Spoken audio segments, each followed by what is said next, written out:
Assalamualaikum warahmatullahi wabarakatuh. Nama saya Dwi Pujiandayani dari Prodi PL semester 4. Di sini saya akan menyelesaikan tugas UTS dengan MK Filsafat Pendidikan Islam yang diambil dosen kami Bapak Ferdian Utama MPD. Di sini saya akan menjelaskan pengertian filsafat pendidikan Islam. Secara harfiah, kata filsafat berasal dari kata philo yang berarti cinta dan kata sophos yang berarti ilmu atau hikmah. Dengan demikian, filsafat berarti cinta terhadap ilmu atau hikmah. Selain itu, teori lain mengatakan bahwa filsafat berasal dari kata bahasa Arab falsafah yang berasal dari bahasa Yunani philosophia. Philos berarti cinta, suka dan sophia berarti pengetahuan atau hikmah. Jadi philosophia berarti cinta kepada kebijaksanaan atau cinta kepada kebenaran. Orang yang cinta kepada pengetahuan atau kebenaran itu lazimnya disebut filosofer, yang dalam bahasa Arab disebut filosof. Cabang filsafat pendidikan Islam yang pertama, ontologi. Secara bahasa, kata ontologi berasal dari bahasa Yunani, kata antos yang berarti berada, dan logos yang berarti pikiran.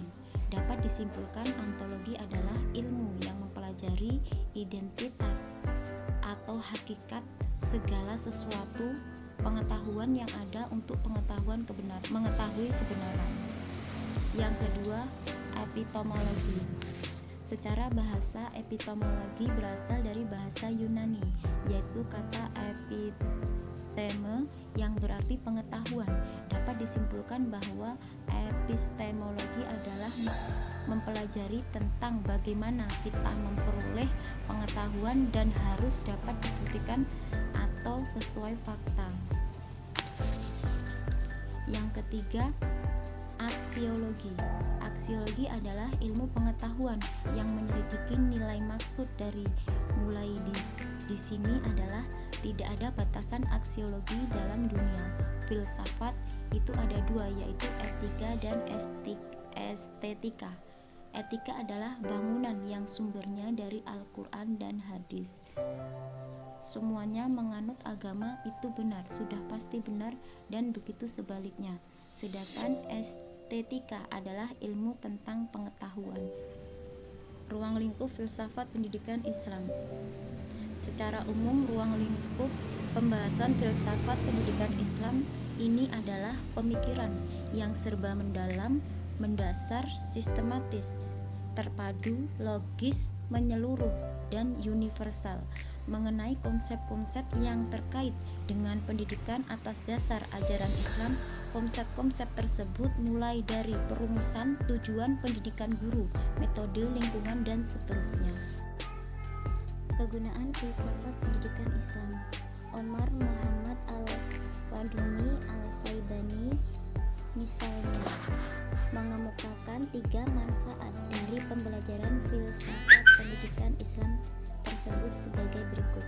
Yang pertama, filsafat pendidikan itu dapat menolong perancang pendidikan dan orang-orang yang melaksanakannya dalam suatu negara untuk membentuk pemikiran sehat terhadap proses pendidikan.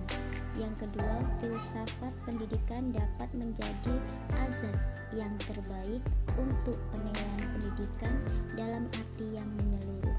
Yang ketiga, filsafat pendidikan Islam akan menolong dan memberikan pendalaman pikiran bagi faktor-faktor spiritual, kebudayaan, sosial, ekonomi, dan politik di negara kita. Demikianlah tadi penjelasan dari saya, kurang dan lebihnya saya mohon maaf. Terima kasih, saya akhiri. Wassalamualaikum warahmatullahi wabarakatuh.